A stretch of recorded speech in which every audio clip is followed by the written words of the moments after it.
venons au niveau de la confrontation. Pourquoi vous refusez la confrontation avec Toumba Diakité? Mais, vous dites que je refuse. Pour quelle raison vous refusez? Non, mais vous parlez, vous dites la confrontation dont vous parlez. Il y aurait confrontation. Cela dépendra effectivement de la Cour.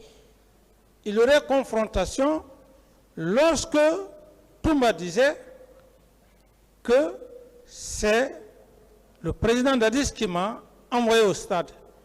Un. Deuxièmement, il y aurait eu confrontation. C'est pas ça, Monsieur le Président. Non, mais vous avez posé une question. Laissez-moi aller. Ne me donnez pas les conditions de la confrontation. Laissez-moi aller au bout de mes idées. Laissez-le finir. Laissez-moi aller au bout de mes idées, Maître Espa. Deux,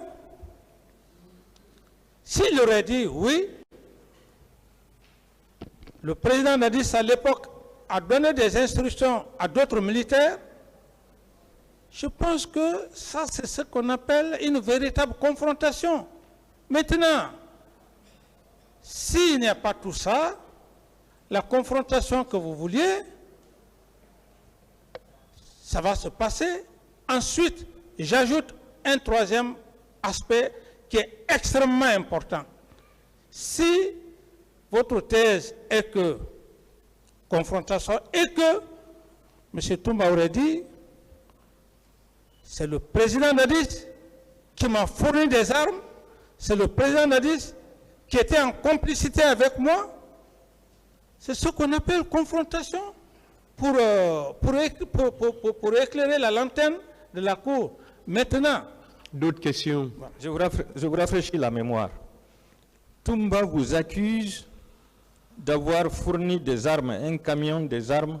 Question, maître, s'il vous plaît. Oui, c'est la question qui vient, Monsieur le Président. Il vous accuse d'avoir ordonné à Marcel et à sa troupe de venir au stade massacrer la population. Il vous accuse d'avoir dit le pouvoir est à terre, ils vont le regretter, il faut les mater.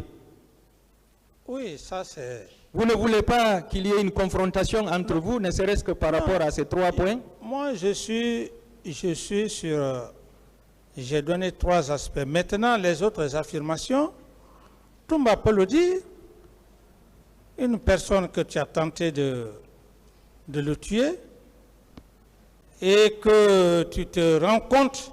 D'autres questions. D'accord. Cette question va être appréciée par le tribunal au moment venu. Est-ce que vous savez, Monsieur le Président, qu'en refusant cette confrontation, vous donnez raison à M. Toumba Diakité?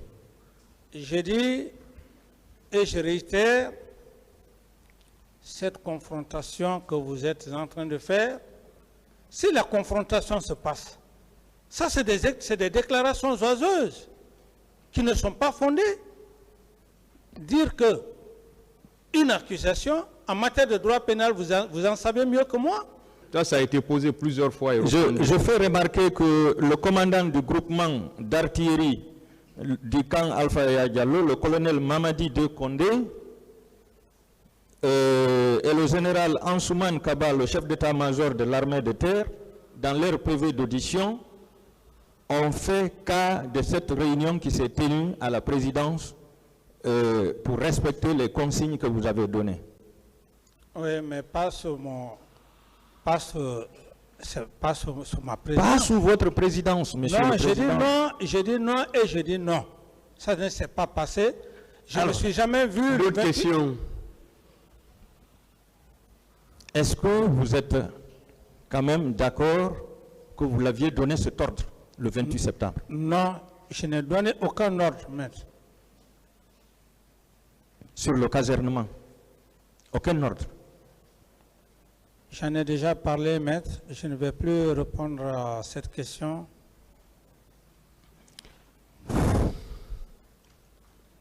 Asseyez-vous, maître.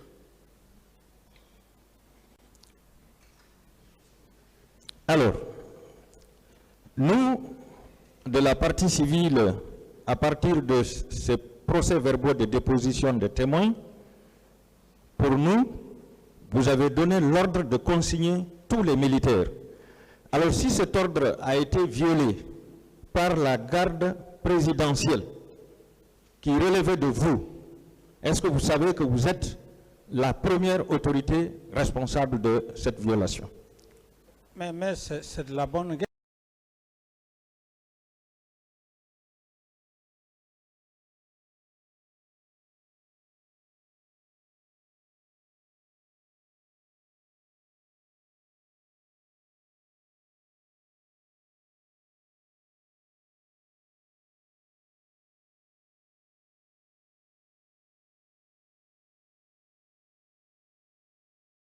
Qui ont déclaré que vous aviez donné ordre de consigner les militaires. Est-ce que vous êtes prêt à une confrontation sur cette question?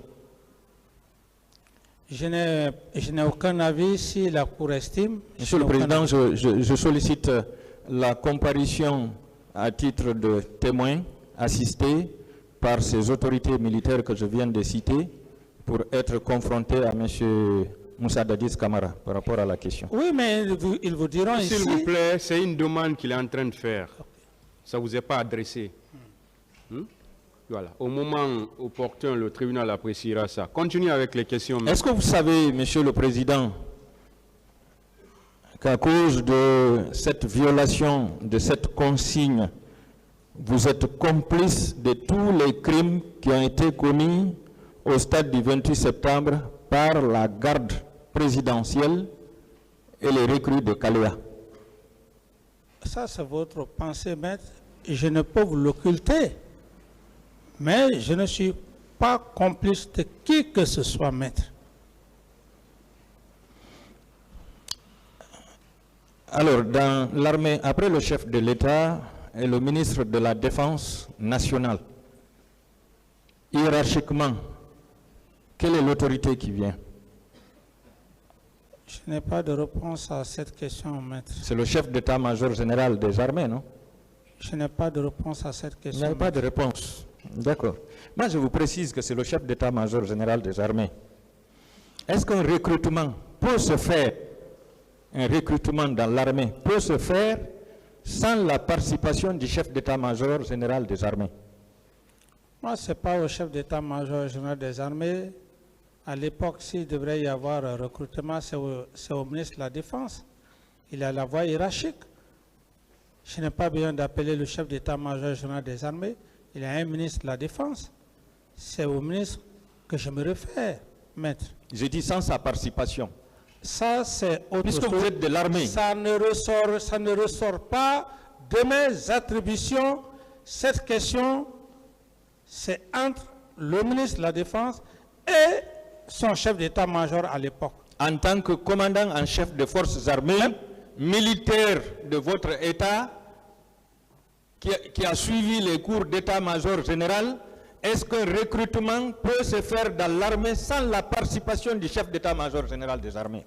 C'est la question. Cours d'état-major... Elle est technique. Écoutez-moi, maître. Ce cours d'état-major n'a rien à voir par rapport à ce que vous dites. C'est qualificatif qui va me pousser à quitter, comment dirais-je, sur le chemin de la vérité. Moi, je dis clairement, et je réitère, que mon seul interlocuteur en matière de recrutement, c'est le ministre de la Défense. Maintenant, qu'il y ait autre chose entre le chef d'état-major où il n'a pas été informé, je ne gère pas cette situation, maître. Alors, je vais vous lire très rapidement le procès-verbal d'audition du chef d'état-major général des armées sur la page 2 où il déclare que les recrues étaient à la charge exclusive du chef de l'État et du ministre de la Défense dans le cadre de leur propre sécurité. Il ajoute qu'il n'a ni assisté à leur recrutement ni à leur formation. Est-ce que vous êtes d'accord avec moi que ce recrutement était un recrutement clandestin? C'était une milice qui était à votre solde pour exécuter le sale boulot. Le ministre n'a jamais été à ma solde. La milice. Je parle des recrues. Laissez-le répondre. l'idée de milice que vous avancez, faites-moi sortir un seul élément ou un groupe de milices qui était à la solde de M. Camara. Autrement dit, si vous n'avez pas des preuves à date d'exhiber une des listes ou des éléments, je ne répondrai pas à cette question. Ça, c'est déjà passé et je continue toujours sur le chemin des événements du 28 septembre.